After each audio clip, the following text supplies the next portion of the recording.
Thank you. I'm now calling the Tuesday, April 15th, 2025 regular meeting of the Los Altos Hills County Fire District Board of Commissioners to order. The time is 7:02 p.m. Please note we're conducting a hybrid meeting, which allows staff and members of the public to attend this meeting via virtual teleconference. In the event that there are technical problems that prevent remote public participation, I have the discretion to continue the meeting without remote public participation options, provided that no board member is participating in the meeting via teleconference, which is certainly the case tonight. The hybrid meeting will be video recorded and posted on the district's website. Because we are video conferencing, we will follow a strict protocol for the benefit of the recording. I will indicate when commissioners, staff, presenters, and the public will provide comments. If you have called into the meeting and are not using a webcam, please state your name prior to providing your comment. If you're making a public comment and have questions of the presenter or the commission, please address your questions to me, the board president. I will respond or seek a response or hold the question for a future response. Please practice considerate video conferencing etiquette by muting your line when you're not speaking and limiting distracted behavior on camera. District Clerk Vargas, please conduct a roll call. Commissioners, I will be conducting all roll calls this evening in the same order. Please remember the order so that you are prepared to provide your comments or vote. President Spreen. Here. Vice President McDonald. Here. Commissioner Basici. Commissioner Kadambi. Commissioner Tonka. Yeah. Commissioner Tyson. Here. Commissioner Warren. Here. And we have 5 commissioners present, which is a quorum. For the benefit of the recording, I will also conduct a presenters, consultants, and staff roll call. Santa Clara County Fire Department Deputy Chief Shoemate. Yes. Thank you. TRC Solutions Project Manager, Principal Engineer Hansel Durbin. I don't believe I saw, not yet. Okay. FNL Executive Vice President and Consulting Engineer Tarantino. Present. Okay. Santa Clara County Fire Safe Council CEO Shallett. Present. Municipal Resource Group Strategic Planning Consultant Scott. Present. Thank you. Community Education Risk Reduction Manager Gluhan. Down here. Okay. Emergency Services Manager BB. Present. Okay. Programs Planning Grants Manager Woods. Yep. Technical Analyst Project Manager Cronin. Present. Project Operations Manager Russell. Present. Thank you. General Analyst Georgie. Present. Field Manager Harmon. I'm here. Okay. Technical Data Analyst Martinez. Here. Community Event Specialist Sachdeva. Present. Okay. Administrative Specialist Revlar. Present. Project Manager Risk Reduction King Rob. Present. Finance and IT Manager Moriali. Present. General Manager Logan. Present. And Deputy County Counsel Forbath. Present. Okay. Presenters, consultants, and staff are accounted for. Thank you very much. Moving on to item 2, the commission president remarks. A couple things just about tonight's meeting. One is that tonight's a little shorter meeting than agenda than you might normally see. It's for a few reasons. One is that it's time, as I mentioned last month, to do our annual, sort of start the process of our annual general manager evaluation. And in years past, we've done a special meeting earlier, which kind of caused a lot of disruption. So this time we thought we'd do it at the end of the meeting, and we'll keep the meeting short so we can have all the energy and freshness for that. Another reason why it's a little shorter is, this is one of the strange months of the year where it's kind of a lull in the budget process, where nothing is really happening that needs to call our attention to it. And so Russ Morale gets a break for once. But I will draw attention to the consent calendar with his memo of what's going on in great detail. And you see that there's big stuff happening next month. So I'm sure that will be part of next month's meeting.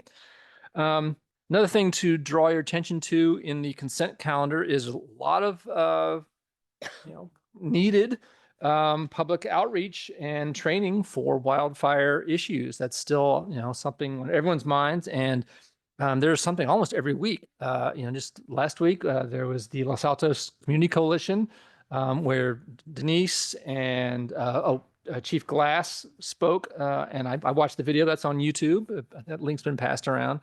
Coming up, I see that we have Emergency Preparedness Joint Wildfire Workshop on April 23rd in the evening at Gardner Bullis. And of course, on May 3rd is the Joint Wildfire Workshop on a Saturday. There may be other things as well, but so please, it's worth looking through those because there's a lot going on and staff is really busy with all these things.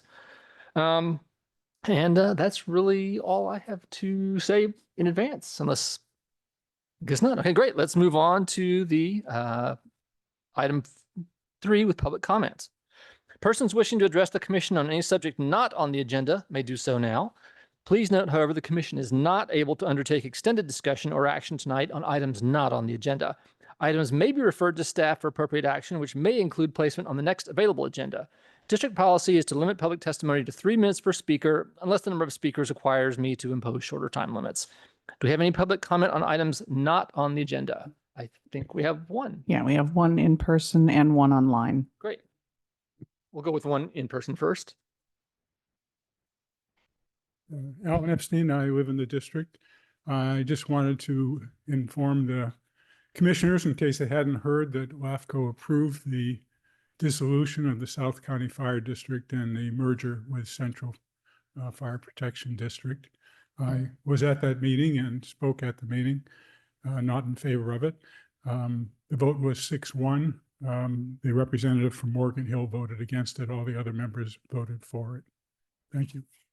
Thank you. Appreciate the update. I was actually on that. I watched that meeting as well myself. So it's interesting times. We have one online. Yeah, we have Seth Shallett. Oh, unmute, Jeff. Yeah, you're on mute. Let's try it again. Good evening, commissioners and members of the general public. I just want to bring to your attention that today at the Santa Clara County Fire Safe Council Board meeting, we had 3 guest speakers who are among the top wildfire and disaster evacuation messaging experts. And they made an interesting presentation that we recorded and also have the slide deck. And I will make that available to General Manager Jay Logan for distribution to the council members and the general public at her discretion. Thank you. Great. Thank you for that. Any other comments? I don't see any. Seeing none. Oh, actually, one other remark I was going to make in the beginning. I just want to thank the Santa Clara County Fire Department because Commissioner Tyson and I, and also General Manager Logan, were invited to come see their new headquarters opening down in Campbell, which has been long in the planning process for them. It's a beautiful facility and really working out well. And they were very cordial and welcoming to see us and some old friends as well. So we thank them for their hospitality on that. Just want to mention that. Moving on to item 4, agenda amendments and changes. Any comments from staff on this item? Not expecting any. Any commissioners like to make changes to the order of agenda? Not expecting any. In that case, let's see. I guess I have to make a motion to. No, we move on to the consent calendar. Let's just go straight there. Okay. Moving on to the consent calendar. Any comments from staff on consent calendar items? Seeing none. Any commissioner questions? No. Seeing none, I will entertain a motion in a second, please. McDonald moves to approve the draft meeting. Great. minutes. Tonka seconds. Great. Any discussion on this? Seeing none. Any public comments on the consent items? I do not see any. Great, thank you. Let's have a roll call. Okay. President Spreen. Yes. Vice President McDonald. Yes. Commissioner Tonka. Yes. Commissioner Tyson. Yes. Commissioner Warren. Yes. And the motion passes 5-0 with 2 absent. Thank you very much. Moving on to item 6, the fire chief report. Item 6A is the monthly report for March 2025. Deputy Fire Chief Shoemate will be providing us a report. Good evening, everyone. So this is, for those of you that haven't seen this new version yet, this is a brand new public safety report for us. I believe this is the 2nd month that we've had it. So we're still fine tuning a few things, but in the end, it should be more user friendly for everyone and should be a little more obvious where we're at and how the calls are being run and time standards being met within your fire district. If we could go to the next page, please. There are two significant reports listed in the letter, in the cover letter. One of them was a smoldering potted plant, and why, you asked why that is a significant event. That was listed as a significant event just because we wanted to bring that to everyone's attention that, you know, even a potted plant in the right conditions can catch fire. So luckily it was caught as a smolder and didn't turn into anything bigger, but you know, this is why we all take fire safety or fire prevention, I should say, so seriously. The second event was an outbuilding that was on, the potted plant was on Golden. Let me pull up the other one. There was $22,000 worth of damage done to an outbuilding on Donaldson Place. That was the second significant event. Okay, so number of incidents year to date. So last year we were 251 incidents. This year we're 244 incidents so far. This is obviously through the end of March. So we're right on par for where we were last year. Time of day, no significant changes or concerns there. Everything's right where we expect calls to show up, high during the day, dropping off at night, and most of the night calls are medical in nature or vehicle accidents. So 73 total calls for the month of March in the fire district. One fire, that was that structure fire. 10 fire alarms, 2 hazardous conditions, 40 medical calls, and 20 service calls. If we could go to the next page, please. And then this is the part that is really the big change in the current public safety report. It's kind of a gauge system. So this shows where we're meeting standard in the green, and where we're in the yellow, there's either an outlier, something, you know, either a longer response or traffic delayed our response. So this is just a good quick look of where we're at and whether we're meeting standard or not. So the top row is going to be for fire type responses, and the bottom row is going to be for EMS responses. And then if you look to the right, the bar graph is going to be responses within the last 12 months. And what this shows is the top 5 responding units into Los Altos Hills County Fire District. So of course, Rescue 74 being the first out unit out of your fire station has the most. They have 440 responses for the year. For the, again, this is the last 12 months. And average response time of 6 minutes. This is where we're still trying to work with the numbers. This shows 6 minutes, 60 seconds, which obviously is 7 minutes. So these are kind of the little quirks that we're still working out in the data. Second, most unit response 325 times is engine 76. That's out of our Loyola station. And average response time there is 5 minutes, 57 seconds. Engine 75 is number 3. That's out of our Los Altos station. 8 minutes and 5 seconds on that one. And then we kind of lump all the others other than the top 5 into that 4th category there, the gray box. That's going to be all other units, average of 6 minutes, 26 seconds. Engine 374, 16 responses, 8 minutes, 27 seconds, and 15 responses there for Battalion 74. As far as our SIRS, our public education within our department, we had 2 programs with 70 attendees in the month of March.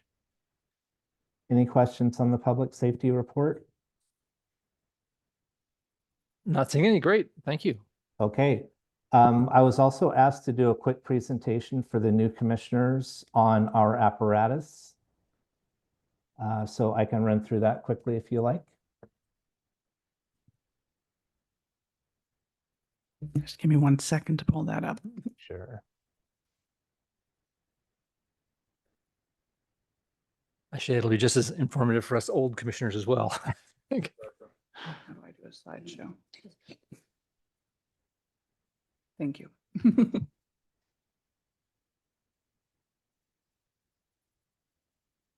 Okay.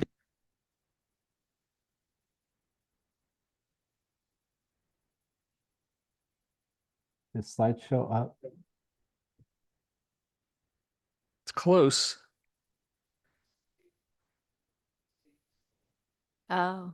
We're Not sure the slideshow's completely showing up. Yeah, let me, hold on. There's too many options on this program now. Interesting. What if you click the right click? Yeah, and he's like, it's not in presentation mode yet. Right click and then it Oops. presenters view. Yeah, hold on, let me try Split. stop share. Once you put it into so that slide, that's the slide share. And you share your other. That one. No, it's just you gotta reflip it. You gotta select that as your share. So, Stop Go sharing. back in Go your to share. share. Okay. Don't share that. Find the other. image. I'm sorry. You've got other window over your mouse right there. There you go. Select- Oh, no, it's the same one. Put it in the slideshow. From the beginning. Oh, okay. Now, share. So go get your stuff back. Oh, So Alt Yeah. tab. Go down to Go down and zoom out. right to mhm. no. Yeah. Go to your zoom in. Should we just hold off on this and we'll Yeah, I'm let's sorry. let's just we'll save this for another time and we'll because I'm being an engineer, I'm really interested in this stuff, but let's move on because we got other things we need to get through to today, and appreciate the report on the update. Any questions on the presentation and on the monthly numbers? Seeing Do a none. presentation. Thank you, sir. We appreciate it. Thank you. Okay. Moving on to this will be the general manager report. This will be General Manager Logan. Yes, thank you. President Spreen, commissioners, staff, consultants, and public. The events and activities are the photo collage that Corey will put up in just a minute of events that occurred. Give her an opportunity to do that. I'm sorry, there's like an issue with my sharing capabilities, so give me 1 sec. Sure.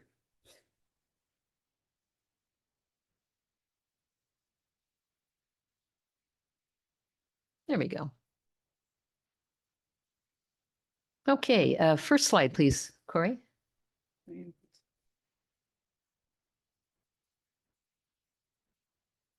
Yeah, it's really good. Okay, here you'll see some depictions of photos from the annual San Antonio Hills meeting for the Homeowners Association, and speakers that were available and present. Bill Lattin, want to thank Bill, who's one of our esteemed certs, who gave a presentation, and then Captain Gluin, who spoke, and some of the supportive staff around who helped. And again, Commissioner McDonald, thank you for attending, and Commissioner Tyson and President Spreen. Thank you. Next slide.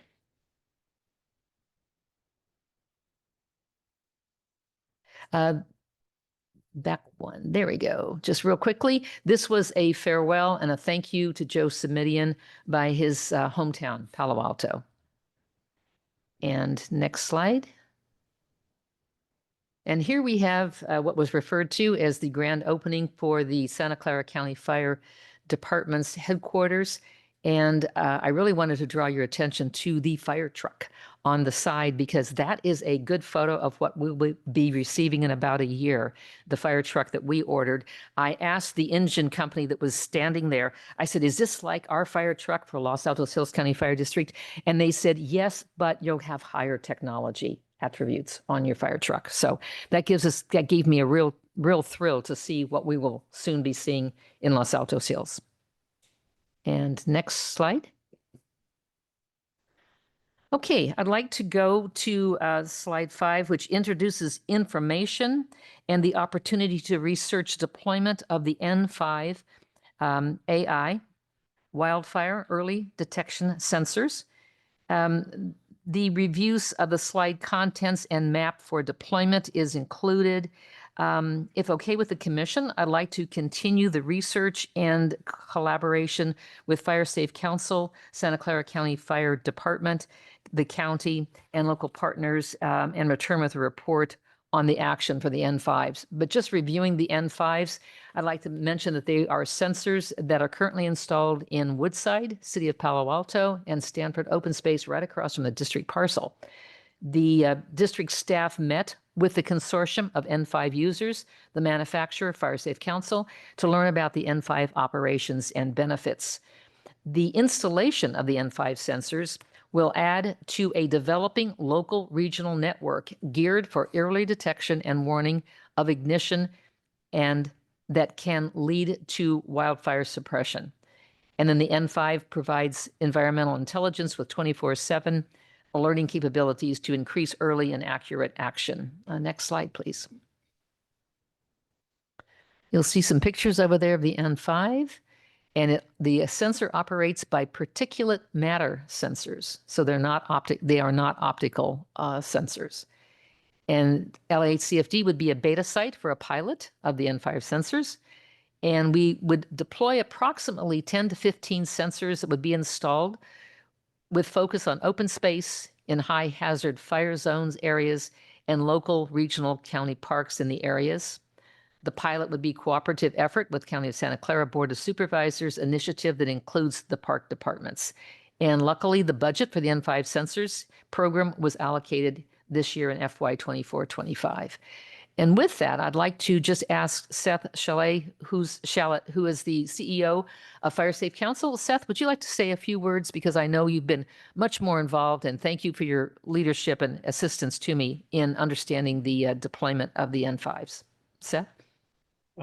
Thank you, General Manager Logan, and I appreciate the opportunity to make and address briefly the audience and Town Council. So the Santa Clara County Fire Safe Council has a portfolio of early technology detection products, and we have a partnership with N5 Sensors that's been developed and contracted for the last 2 years. And we actually have about 100 of these sensors installed regionally. We have another 20 to 25 sensors installed on San Jose water property throughout the Los Gatos Creek watershed. And we have another 20 sensors installed at the Oakland Fire Department throughout the city of Oakland and some in the Oakland Hills. N5 is a technology company based on the East Coast, and they have been certified as the preferred vendor for the Department of Homeland Security, and they have literally thousands of deployments throughout the country. They work very closely with the Department of Homeland Security and the U.S. Fire Administration, and we support not only the installation and maintenance, but obviously working with our partners, such as potentially Los Altos Hills, to help them put together an early detection network. I am glad to answer any questions, technical or non-technical, about the sensors, and I'll simply open it up to questions that you may have.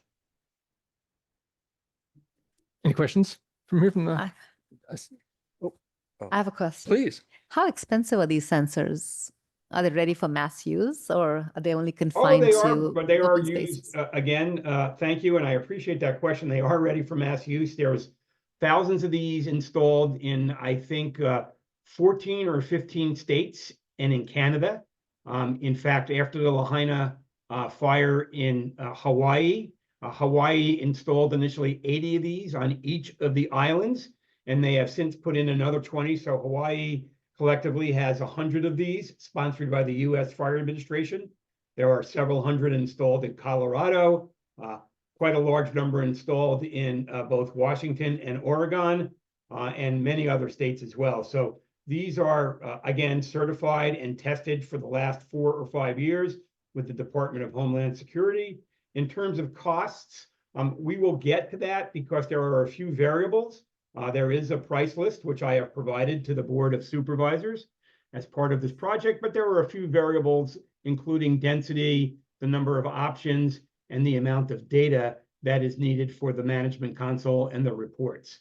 On the scheme of things, I could say that on average, you're looking at probably, depending upon the deployment side, anywhere between roughly 5,000 to 7,000 per sensor, then plus any ongoing costs such as data, just like a hosted product that you may buy if you host any kind of software. It's a similar scenario where you pay either on a quarterly or on an annual basis. Did I get an answer? Toby? I was just curious if you see this as a future as a unified system throughout California. Is that a possibility? Do you think this is something that all departments eventually statewide would be using? We are already doing that. I am a statewide reseller for N5, and I also represent all 250 fire safe councils. And what we are working on, and I can say, frankly, that N5 is in the process of developing an API with Alert California.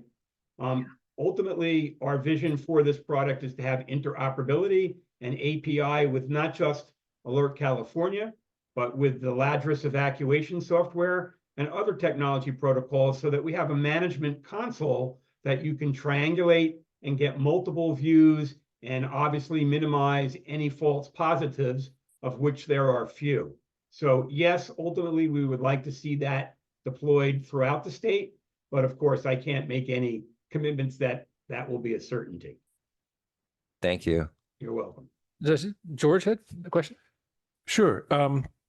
Well, this sounds really interesting. I'm really pleased that we're approaching this. I like the idea of remote sensors that are reliable, and I can't think of where I saw. Did I see that there was a very low false positive rate? I saw 0.05% or something like that. Extremely low. And that, yes. Yeah. For example, That- Palo Alto, Woodside, and Stanford have had these up collectively for 10 months now. And if memory serves me well, I think we've had 2 false positives. And in part, that's because we can modify the algorithm.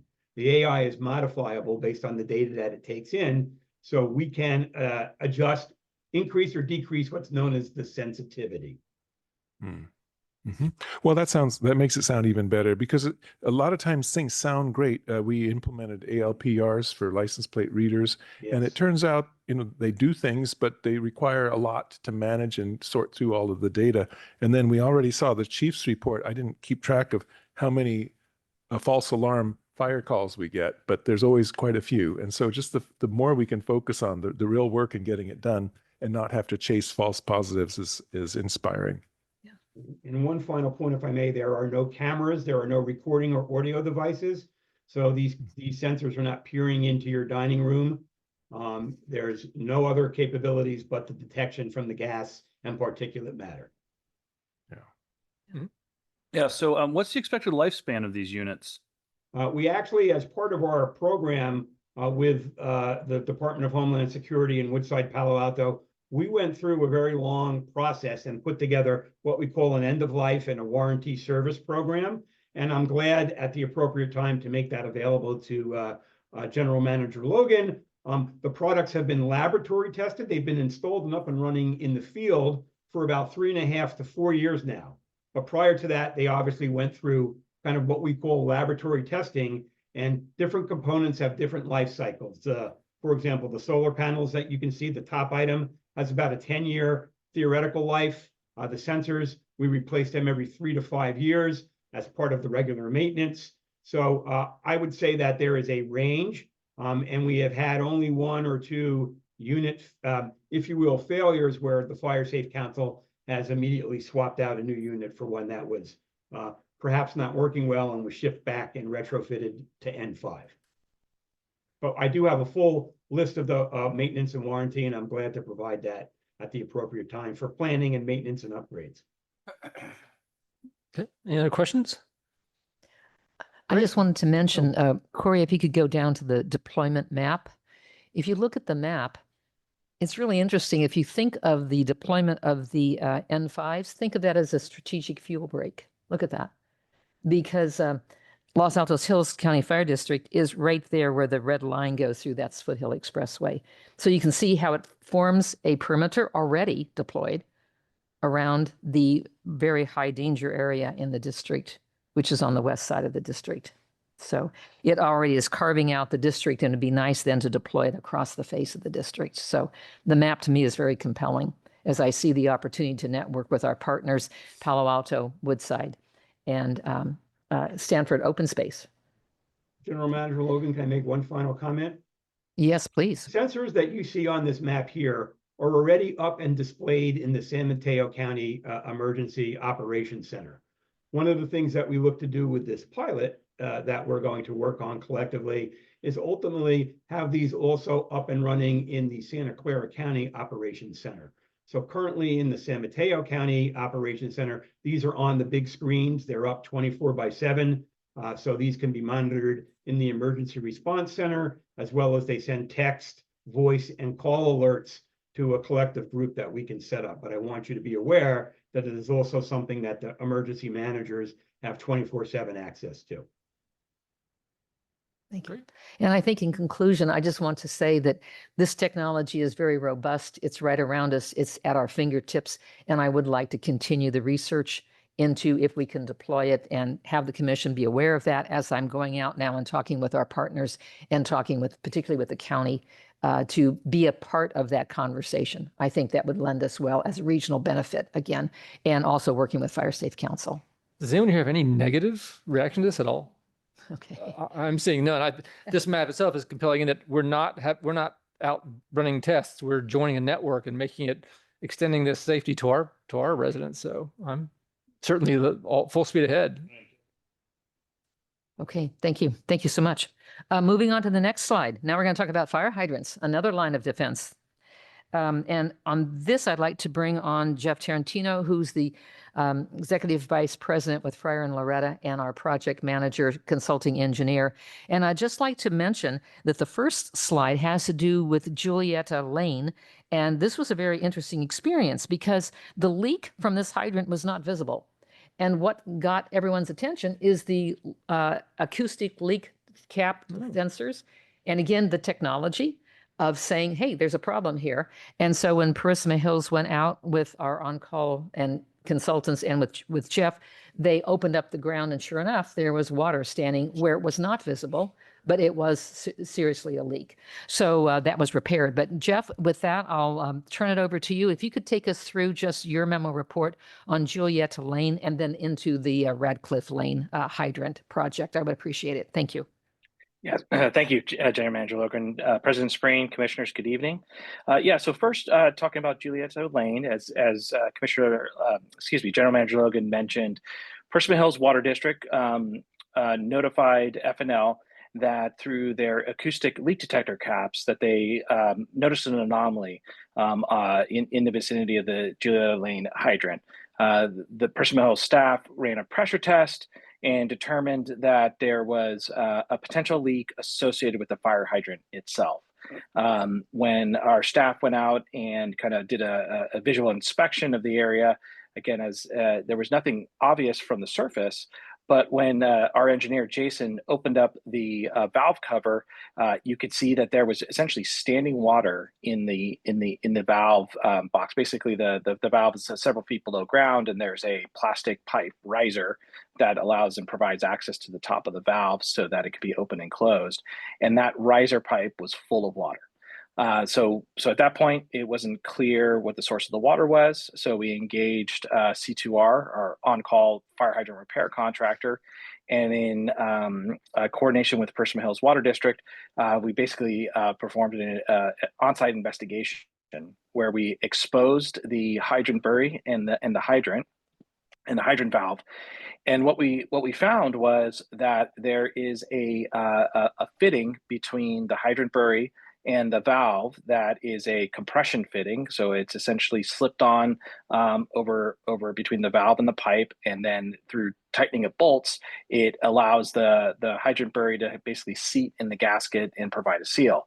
That hydrant bury essentially was not fully tightened, the fitting, and so we simply tightened the fitting, and that stopped the leak. So it was again, very minor leak. Likely would have minimal impact on the actual performance of the hydrant, but it was something that we may not have been aware of without collaboration with Parisima Hills and their acoustic leak detector. So it was a large excavation, took some time, but we were able to resolve it, and the hydrant was never taken out of service. So I'm happy to take any questions on this item before we move on to the Radcliffe Lane item. Not seeing any questions. You can go ahead. Okay, great. Corey, next slide, please. So another item that we've talked with the board about several times is Percival Hill's ongoing capital improvement program to improve overall resiliency within a section of the district. So it's there, Christopher Lane, Girth Lane, Liticote Drive, Arrastorio Road water main replacement project, or the CGLA water main project. We've met with the board a few months ago to talk about this project, and as Percival Hills goes through and completes the work, one of the goals for Percival Hills is to obviously improve the overall resilience of their distribution system, but also go through and address some potential risk where they have water mains that historically still installed through what we call cross country. Essentially, they're installed within a public utility easement crossing private properties instead of within a roadway or the public right of way. So this was a very common practice at the time of the original water distribution system construction, but over time, Percival Hills is looking for opportunities to essentially make other improvements throughout their system, so those cross-country mains are no longer required. But what is unique about this portion of the project is Radcliffe Lane is off of Liticote Drive. It is a private road, and at the end of Radcliffe Lane, there is an existing hydrant. That hydrant is served by an existing cross-country main that begins at Stanford Court, and then traverses two private properties and ties into Arrastorio. As part of the improvements for the CGLA project, that cross-country main will no longer be needed. But in coordination with Percival Hills and speaking with the residents along Radcliffe Lane, we determined that removing that fire hydrant at the end of Radcliffe Lane would result in inadequate fire protection for the residents along adjacent to the hydrant. And so we have been working closely with the residents, in particular the hydrant. And I did want to make a correction to the memo. The existing hydrant that we are going to be keeping in service and with a new lateral is actually with the address of 28226 Radcliffe Lane. I had mistakenly listed the neighbor's address. So again, the address of where the hydrant is located is 28226 Radcliffe Lane. Corey, next slide. And so we are going to be taking a couple of steps.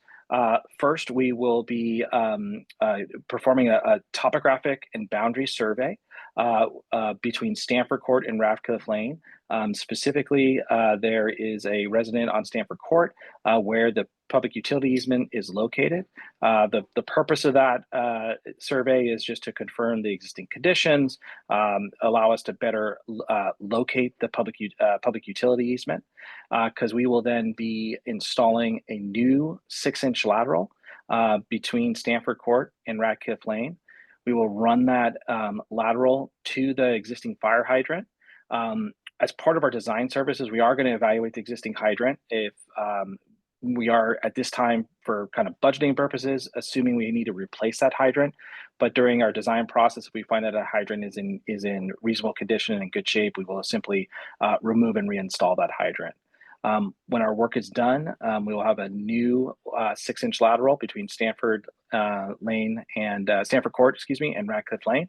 That hydrant will continue to provide the same level of fire protection it does today, and there will be no longer a cross-country main that's requiring Percival Hills Water District's maintenance.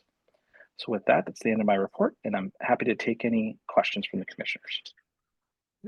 No, that's very, very clear. Thank you very much. At the end of the Yes, thank you, Mr. Tarantino. Thank you. The next welcome. 3 slides. I'd like to move on to discussion of implementation of the new deferred compensation benefit.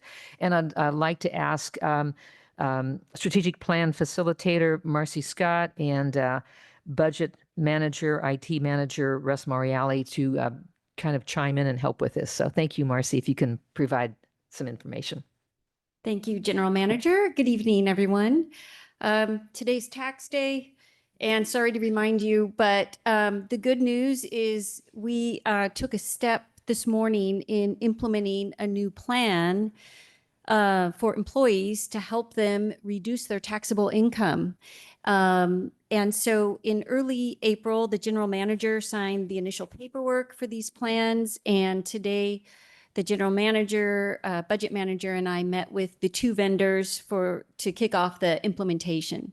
And there are 3 slides in your packet that just remind you of what this plan is and general operating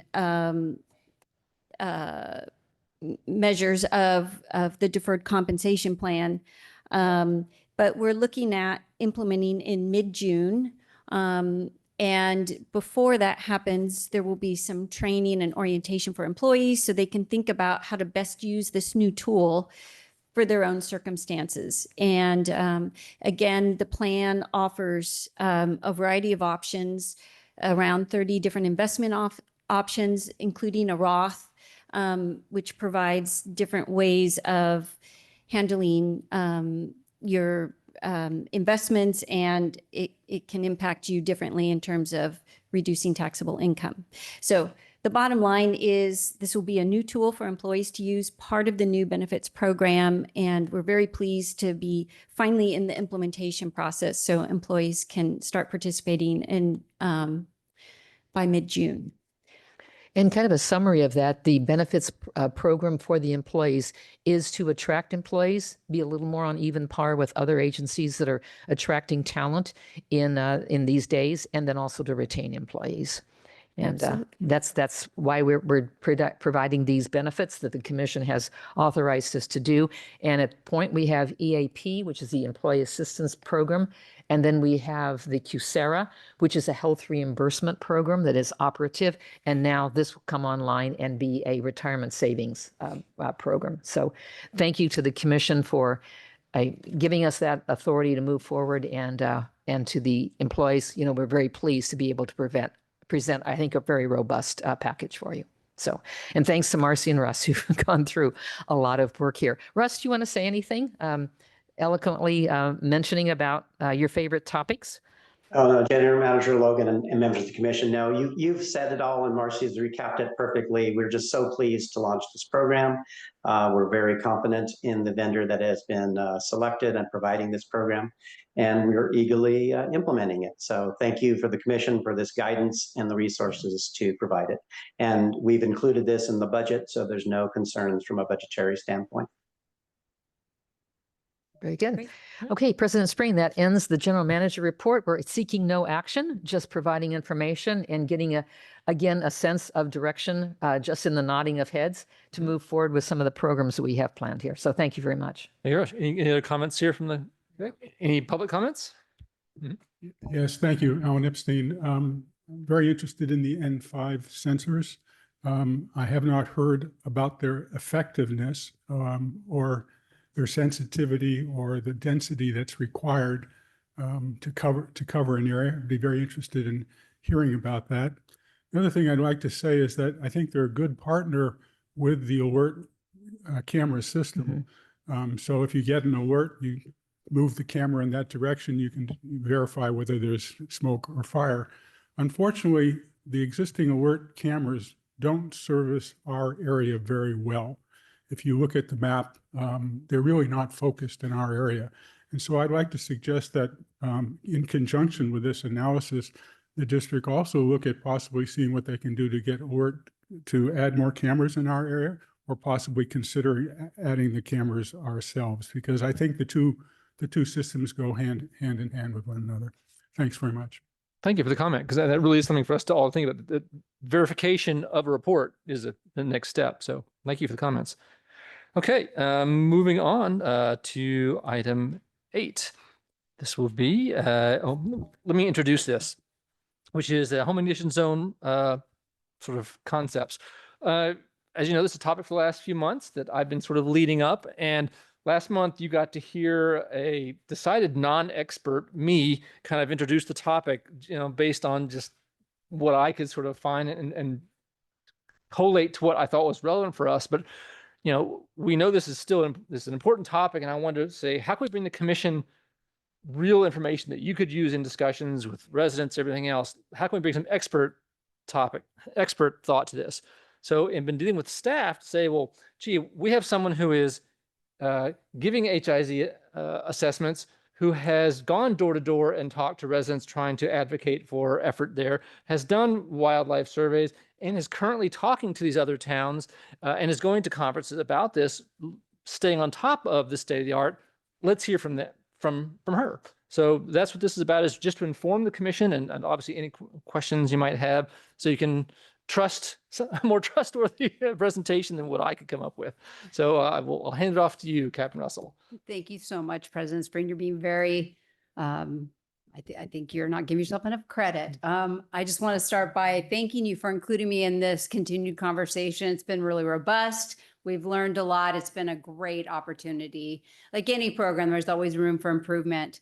Last month, I tried to put the HIZ program into a framework and sort of explain how it fits into a larger framework of working with the town, working with Santa Clara County Fire Department and the inspections that they are conducting currently, as well as weed abatement, and to just see how we fit within that context.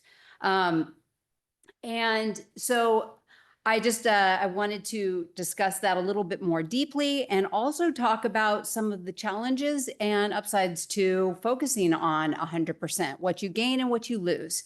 So with that, it sent me on a journey. In March, I was able to go to the Fireside conference. Fireside is the software that we currently use for our HIZ assessments. It's a very robust, wonderful program that gives us the data however you need to use that. And I'll talk a little bit more about that. But I think one of the things that really rose to the surface and stands out to me is that all the agencies that were there, Novato, Marin, Truckee, Berkeley, they were all there. And they're grappling with the same challenges, which is we can get kind of fixated on the numbers. Numbers do feel good. And that tone was actually set by the keynote speaker that night, Chris Anthony.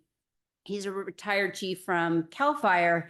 And he talked about his experience at CAL FIRE and that their numbers were 300,000 was their goal to hit for California to conduct that many inspections. And he said, you know, at the time that felt right. And now he works for Fireside and he sees how much deeper you can go in terms of measuring success.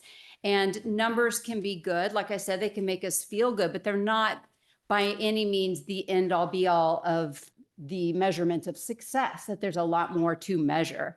So that's what we're going to talk about tonight. How do we measure success? And what is our goal here? So with that, if we could go to the next slide, Corey, please.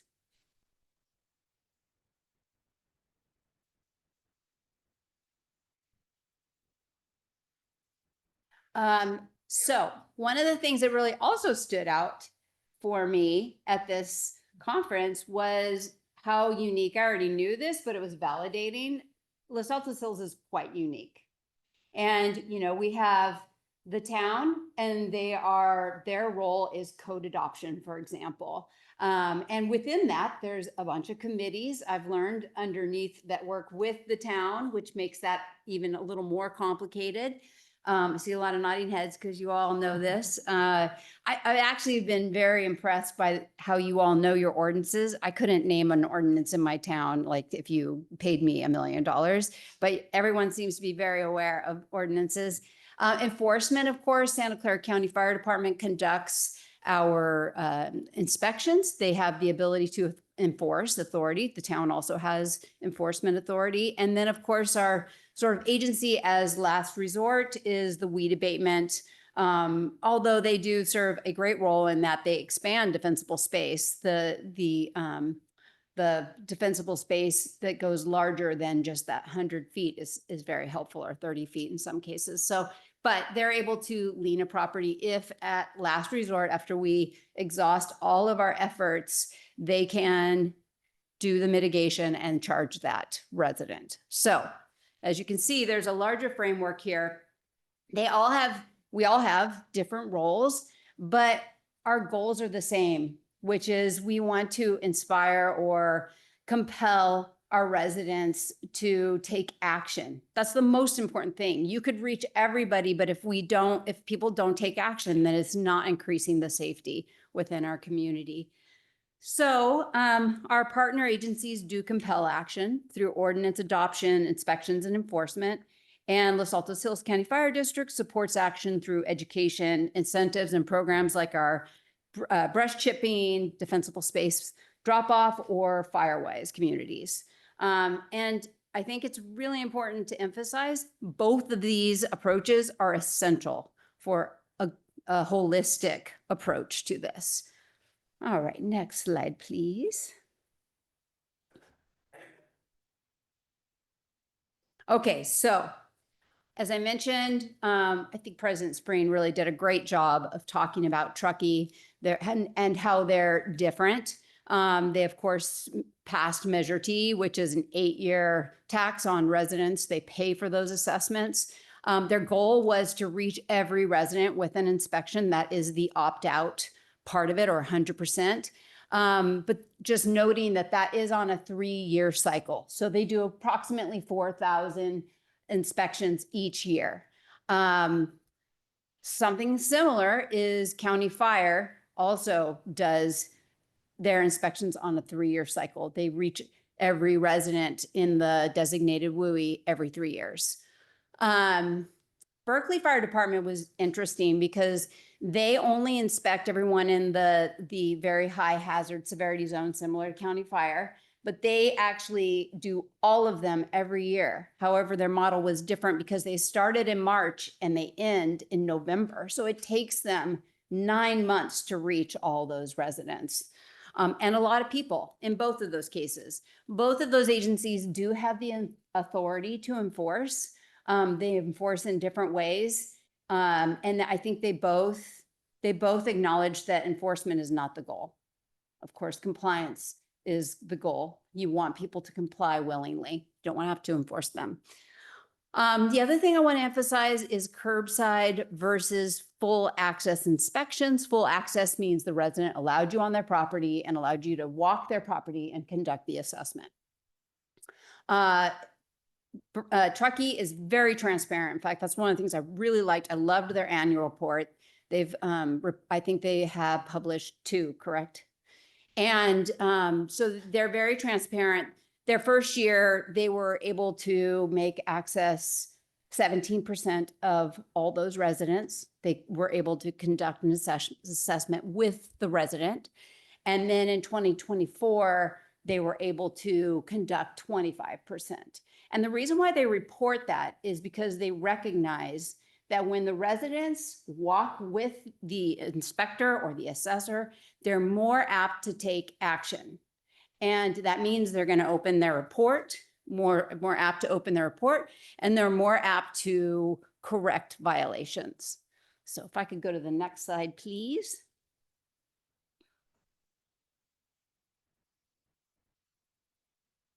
So I just wanted to dig a little bit more into Santa Clara County Fire Department and their inspections. As I mentioned, those 2 models that we looked at, there's a lot of similarities, some differences, but a lot of similarities. So in terms of who is inspected in this program, it's all of those that are in the designated WUI. And how many annually? This year, it'll be 2,500 out of the 4,600 residents or homes, I should say. And what does an inspection consist of? It's a combination of self-inspection, engine company inspections, and fire prevention personnel conducting those. But everybody gets an inspection every 3 years. Again, just like Truckee. One thing I also want to call your attention to is the WUI maps are changing, coming in 2026. I'm sure you're all very aware of this. The town is required to adopt one of those maps and the ordinances by June 24th, 2025. And the reason why I'm really emphasizing this is the alignment that I've been talking about with our town, with Santa Clara County Fire Department. We are meeting on a weekly basis with Jay Bradford for an hour, hour and a half every single week. And we're really focused on this, but also other questions that are coming up. I was able to share an experience that a resident had when I conducted an HIZ on a brand new home just recently. And I noticed, brand new everything. And she had mulch right up to the foundation. And I just, my heart sank because I knew she had just done this. So I said, oh, okay. I mean, this looks great. The construction, all the positives, right? But then I said, you can't have this is why you don't want the mulch right next to your foundation and, the pampas grass. And she said, I know, I'm in a Firewise community. She said, the town made me do that. Now, this is not to point any fingers at anybody. It's very complicated is what I've learned. I don't even know what the town means. I think it could be a committee. I'm not sure. So I circled back and asked some more questions. But again, I think it's just an opportunity more than anything. And I was able to share that at this meeting. And we all agree it's just an opportunity for better alignment. You can view the proposed LRA maps on the town's website. And next slide.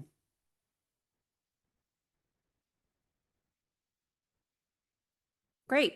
So again, as I've said, any opportunity to reevaluate and look where you stand and where you want to move forward. I think this conversation, this whole experience has really made my team and I stop and go, okay, wait a minute, what is our goal? And it's right here, support our resident action to improve defensible space and home hardening through education and incentives. So very measurable goals. So yeah, that was, I think, really, really helpful. I did want to talk about, at this point, since we've talked about county fire and HIZs, at this point, I was just looking today, I've conducted 42 assessments to HIZ assessments. I think it's no secret. I'm really excited about the program and I love the interactions with the public. I say that every time I talk to you all. But so I know I can see when people are excited and they're engaged and they want the information. There's a little bit of, trepidation, and they're always, so glad to hear they're doing some things right and that there's some opportunities as well. I've also conducted a lot of county fire inspections. And so I know the difference when you're just doing the numbers. And I'm not saying county fire is just doing the numbers by any means, but that's what they're up against. They have to go out. They're not making appointments.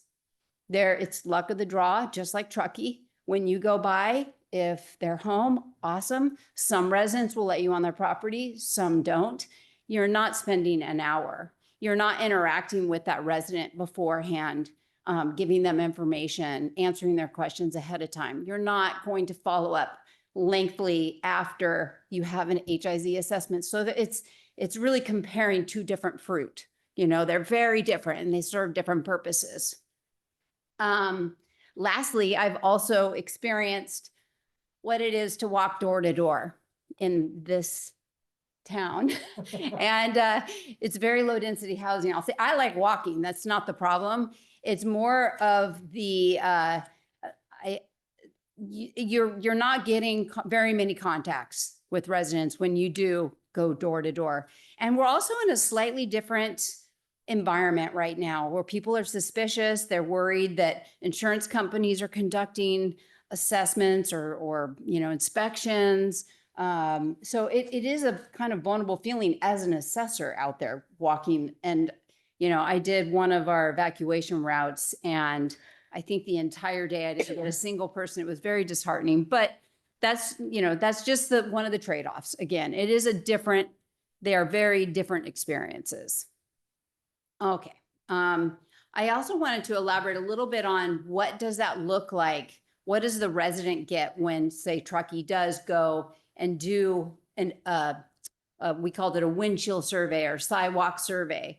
They can only take photos from outside. Then they put a door hanger and they get a QR code, which is actually kind of cool because you could take a few photos and then the resident accesses the report. But if the resident isn't required to access the report, are they going to open the report? They're going to have very few recommendations based on whatever, however much you can access from the street. So again, the action piece of that is a little bit questionable. Next slide, please. So I wanted to dig a little bit into our resident engagement. And let me tell you again, if I haven't already explained this, resident engagement is when the resident gives you full access to their property, when they open their reports, and actually when they walk around with us as assessors. And I wasn't planning on telling you this. I have to tell you this. I did 3 assessments today before this meeting, and it was all the same owner. And they were very big properties. And so, I'm like kind of like repeating myself at some point. And so the 3rd property, I said, Mike, do you want to come with me? And he's like, I think I could conduct my own assessment now. I said, all right, you tell me, what am I going to find at the next property? And he nailed it. I was like, I'm out of a job. I mean, it was really very, very telling. The fact that he really assimilated that information. He understood the concepts, because we can tell people, or you can see in a report, remove this, but if you don't really understand why, then you can't apply the fire science in an intelligent way and prioritize your actions. So anyway, back to us and our key metrics. We have had full access property, 97%. Residents walked with assessors, 82% of our residents have done that. I'm surprised that that was as low as it was. I think 100% of residents have walked with me. And then our open report is 78%. I suspect there's a little bit of a glitch with that, because before we had access to the program, we realized contacts weren't being uploaded into the system. And so the way the program works is we do the assessment, and then a report is sent. And if the resident doesn't open with a day, automatic email saying, hey, you got a report, you didn't open it, just a reminder. And then 3 days, and then 8 days, and then 30 days.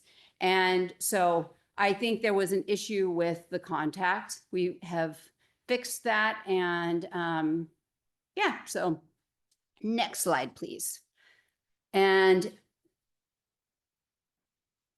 I'm looking at my slides like, great. Okay. So then I wanted to look at action, and I was a little like, wah, wah, wah, when I saw the 24%. But then I called Fireside and I said, how does that compare?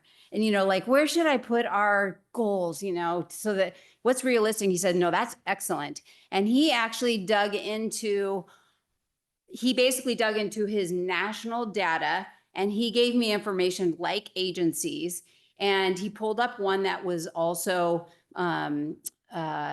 opt-in, and they had a 98% open rate. They've been basically around for 2 years, so very similar model. And their action taken was 6%. So this is what my takeaway is here, that our rebate program is working, because really that is the only time right now that we are collecting that data. Because up to now, we haven't encouraged our residents, hey, go in and mark items off when you do them, but it's not rebate eligible, and why would you want to do that? Insurance, show that you're being proactive. You have a record of that for your Firewise communities. You have a record for that.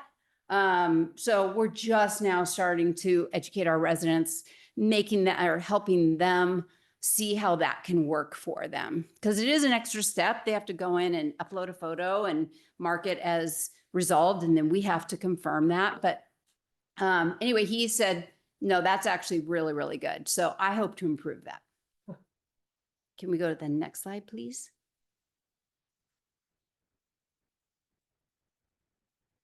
Okay, so I see our opportunities as better data collection to measure actions taken. Just mentioned the motivation, tapping into motivation for our residents to document their actions. Of course, numbers do matter. We do want to increase our outreach, but at this quality.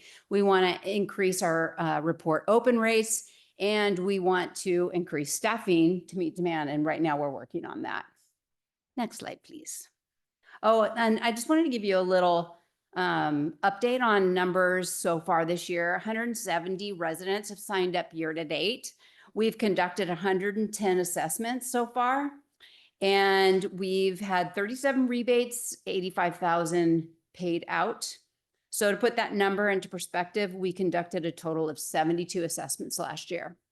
So I'm feeling very good about that. We want to keep that momentum.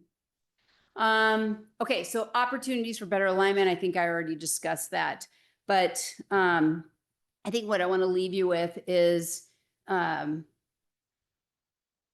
that our goal is, just to ensure that alignment with wildland prevention, best practices, and state level requirements. Can we go on to the next slide, please? So I think I've talked about sort of the opportunities we have and the unscheduled door-to-door HIZ assessments that they may increase the numbers of our inspections conducted. However, it's important to ask, does this approach truly enhance resident engagement and education? Our efforts might be better continuing this effort to align our efforts with our partners and to lean into those residents who are coming forward and asking for assessments, and how do we encourage them to take action? So with that, President Spreen, have I forgotten anything? Yeah, I'm one of those people who have taken action but have not gone back in the report to do it. So I'm going to go pump up Oh, that number yay. by 1% as soon as I can. So any comments from? Sure, thank you. Please. Yeah, well, let me just follow up on that. I have not yet scheduled an HIZ, okay, because I want to get a good score, okay? And so I'm waiting. I am removing limbs that are close to my roof and all this. And so if we do one and you see no action taken, a lot of actions taken before that inspection, because I know what you're looking for, okay? I know. Yeah, you're I do. cheating. I don't call it cheating.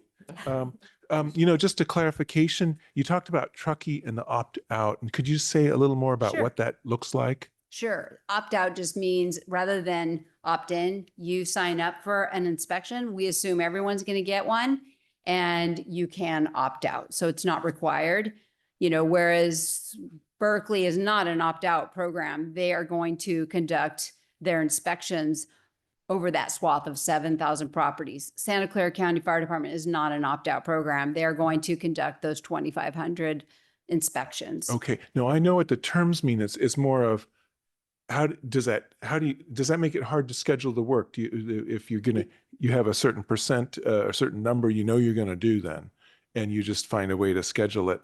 Because us as for our us, HIZ so if we program? went with an Oh. opt-out program, see, in Silicon Valley Clean Energy, it was an opt-out initiation. And so we have 96% of people, they didn't do anything, so they're with us. That's great. And I feel like I like the feel of that, but I don't want to create this tsunami of work that we can't really manage. Yeah, It's yeah. just part of It the would take a thinking. lot more staffing, of course. Okay. Both, I hope I'm answering your question. The staffing that, for example, Berkeley or Truckee have, they hire seasonals and they have an entire, fire department. Just Okay. like Well, let me Santa Clara close County with Fire just a comment because it's funny you mentioned Truckee and Berkeley. The last 2 days on Channel 5 News has been stories about Berkeley residents complaining about their wisteria hanging over their houses and how much they don't. And they show this crabby guy. They walk it through his property and he says, "This is overkill. I don't know why we're doing this." And I'm actually loving seeing this because it's another way for us to get people can see this is a regional thing. Other people are doing this, and hopefully the people will see that we're on the same page. And so in that case, the residents are complaining that it's overkill what they're being asked to do. Yes, they want their wisteria overhanging their house and they don't fear the fire. So that's what I like about this program is that we have the opportunity to gauge what the appetite is, where the person is, and meet them there. And you have a much lengthier conversation. And we aren't forcing. Of course, Berkeley, that's their role. They have to enforce. They charge upon reinspection. Mm-hmm. So it is it's much more fun being the bringer of the carrot to be honest. I prefer that. Carrots. And More carrots. we've had Not to sticks. use the stick before. Both Ryan and Denise and Dee and I have all been in that role. So this is a much more satisfying experience in that you get the opportunity to interact with the resident, and it is a big paradigm shift. Yeah. I think that's a really important thing, is that it probably is hard for people to digest, like take all this vegetation away from your house that you spent a lot of money and time on. So there's a lot of education. I think it's a worthwhile investment. Does that answer your question? It does. And as people are walking out, please try not to look on the exit there, because there's a row of, it's a kind of a shrub with freshly laid mulch right there in the eaves of our building. So there we are. Would you like an HIZ assessment at your not- house as well as town hall? I can do better than them. I can do better Any than other that. comments, questions? Thank you very much. All Really right, appreciate thank it. you so much. All right, moving on. We have a report here from Commissioner. Oh, actually, I should say, any public comments on that? Seeing none, we'll move on. Item 9 is the I-280 hazardous fuel reduction project planning. Commissioners Warren and Vice President McDonald will be presenting this report. All right, thank you. All right, thank you very much. All right, so can we have the staff report that's in here? Yeah.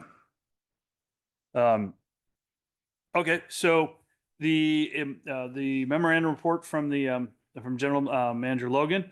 Thank you very much. Kind of to give the high level, the impressive thing that has been accomplished is that General Manager Logan was able to execute the contract with TRC under the delegated authority that we passed last month.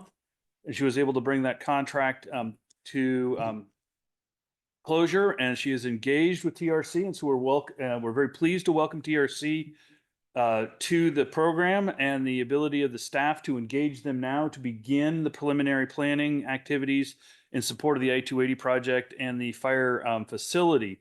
So Toby, you want to add anything? Just again, thank you. I think this is huge. It's so important, and we're making a very positive step forward for our safety, for our community. Great. Okay. And then I'll turn it over to General Manager Logan. Yes, thank you so much. The memorandum report that's overhead and in your packet really goes through. The first page just talks about the various steps that were taken and the thoroughness that went into the process. And then if you go to the second page under the discussion, what it talks about is that when the signing took place of the agreement, which I think, well, I signed it on Friday, and I think maybe Corey attests to it on Saturday, which was the 12th. That's pretty recent history in my view. I can still remember it. But at that point, we then started to convene meetings with TRC Solutions, Inc. And I'm very fortunate to have on the phone Justin Hansel Durbin, who is the project manager and has been so supportive through this whole lengthy process that started in December, to stand by and have his team assembled. And we've been meeting now. Teams have been meeting. And what the goal is to then form the project agreement. And that's explained in that paragraph under the discussion. The project agreement is like a mini little agreement. The master agreement is what was signed, which you have a copy of, and I think it's about 77 pages. But the project agreement will lay out the scope, the timetable, the milestones, and the deliverables. And of course, Russ's favorite thing, the budget, which is going to be program-based budget to make sure that we're all aligned. And that's the way that we do business. And it's a very robust team. When we get together on the phone, it's usually, or on a Zoom camera, it's usually 8 to 10 people. And we're just getting to know each other's names, what our positions are, and focus very much on I-280 and concurrently with the feasibility study for the fire, the district parcel, to see if that's as an opportunity. So the wonderful thing about TRC that was so compelling is they can do multiple things at the same time because of the depth that they have. And we're just excited about that. And with that, I wonder if, Justin, are you online still, listening to all these wonderful reports about our fire protection? Yes, I am. Thank you. Well, I very much. introduced you, and we've not really met too much, but it's just lovely to have you here. And thank you for being, our supporter and all the support you've provided for us. And please just meet the commission. They are wonderful 7 volunteers from the community that want to do the best for our residents and really kick this wildfire issue and disaster, squarely where it doesn't happen, and we reduce the risk. So with that, I'll just turn it over to you to say a few words. Thank you.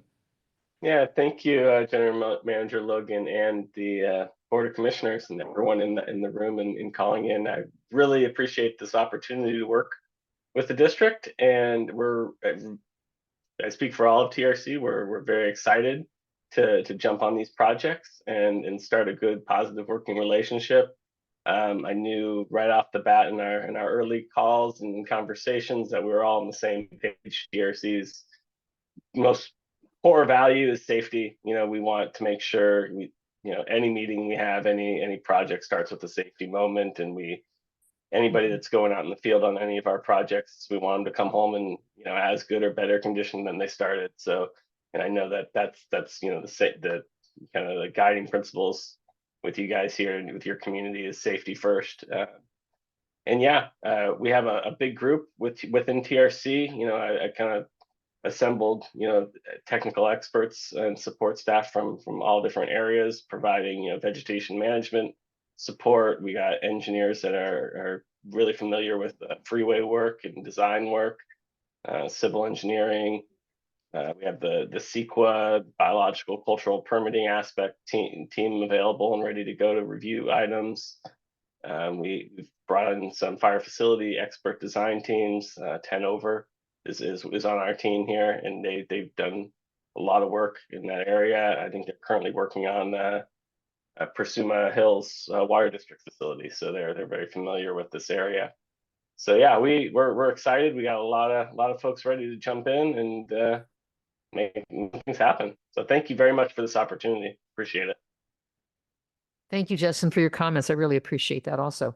But I think that pretty much wraps our report. The documents speak for themselves. The action speaks for themselves, and be glad to hear any comments. So I actually want to wrap up a couple of things. One, I think we just want to stress the importance of this milestone, what we've been able to achieve as a team here. We now have the resources available to move forward on some very significant projects that are orders of magnitude bigger than anything we've ever tried to do, we've done in the past. And now we have the right team assembled to actually start making that happen. The other point is that we have budget available in this fiscal year to allow this team to hit the ground running now. We don't have to wait until July. The team, the foresight that was done in the years past to make the budget available. So I want to thank the budgeting team for doing that. We have the resources, so we don't have to wait. The teams are engaged now, and they can start the projects now. And I also want to stress the partnership with County Council for making this happen, to making sure that we were able to, that's not a small lift, a contract of that scale. And so I appreciate the support in this endeavor. Thank you. Yeah, here. Great, thank you. Any questions or comments from the dais here? No, I'm excited and impressed, and thank you for everyone's contribution to this. It really puts us on another level. It does. Any public comments on this item before we move on? I see none. None. Great. Moving on to item 10. We have a personnel action. General Manager Logan will present this item. Yes, thank you. Item 10A is the proposed third amendment to the Operations Project Manager Employment Agreement, which is included in the agenda packet. Government Code Section 54953C3 requires the Commission to orally report a summary of the proposed compensation before taking final action to adopt that compensation, hereby approving the employment agreement. The proposed third amendment to the at-will part-time Operations Project Manager Employment Agreement includes the following compensation. Wages, adjust compensation to $86.84 per hour for an amount not to exceed $91,703.04 on an annual basis effective May 1st, 2025. If the district offers a retirement plan of health benefit plan, the employee will be eligible to enroll in such plan. All other compensation and benefits, including sick leave, vehicle stipend, and uniform allowance, remain unchanged. I recommend approval, and thank you. Thank you, General Manager Logan. Any clarifying questions? Seeing none, I'll entertain a motion and a second. I move approval of the item 10A. Warren seconds. Thank you very much. Any discussion? Seeing none. Any public comments? Seeing none, let's take a roll call. Okay, President Spreen, Yes. Vice President McDonald, Yes. Commissioner Kadambi, Commissioner Tonka, Yes. Commissioner Tyson, Yes. Commissioner Warren. Yes. Motion passes 6-0 with one absent. Thank you very much. And moving on to item 11, commission member reports. This is an opportunity for commissioners to provide reports or any future agenda topics. Any comments from the commission? I don't know where I got this. Did this come in the mail? This is fantastic. This little trifold, this getting the most out of your fire district. If I could get 50 of those or so, I'd love to pass them around. Wow. Compliments to our publications Okay. people.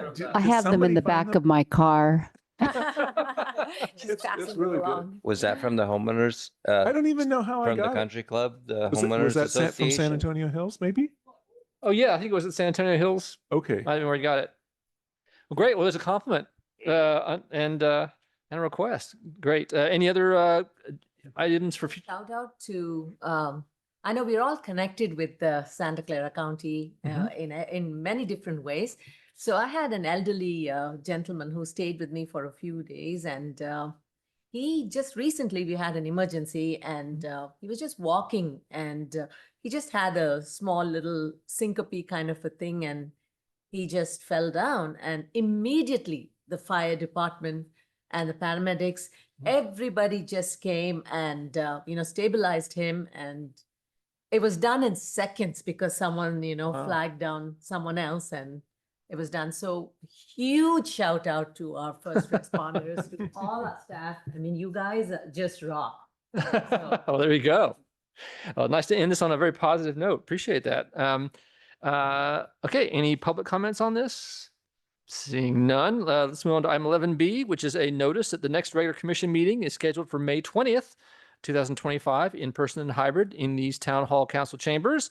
Any comments from the commission? Anyone planning to be here or not be here unexpectedly? Seeing no questions there. Any public comments on that schedule? Not expecting any. Great. In that case, we will move on to item 12, which is our closed session. This is an opportunity for us to adjourn to closed session to consider the general manager employee performance evaluation, which we do annually, pursuant to Government Code Section 54857. Before we join the closed session, is there any public comment on this item? Seeing none, we will, I want to thank you. The Commissioners, Consultant Scott, and Deputy County Counsel Forbath will now adjourn to closed session. Upon completion of this session, we will return to open session and announce any reportable action and then adjourn the meeting. Staff, members of the public, and other attendees, you are welcome to remain on this call during the closed session. District Clerk Vargas, please note for the record, the time is 8:24 p.m. Emergency Managers, BB, please pause the recording.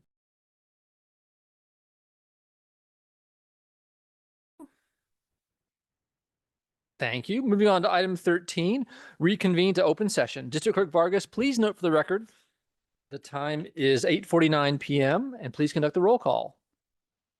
President Spreen, Here. Vice President McDonald, Here.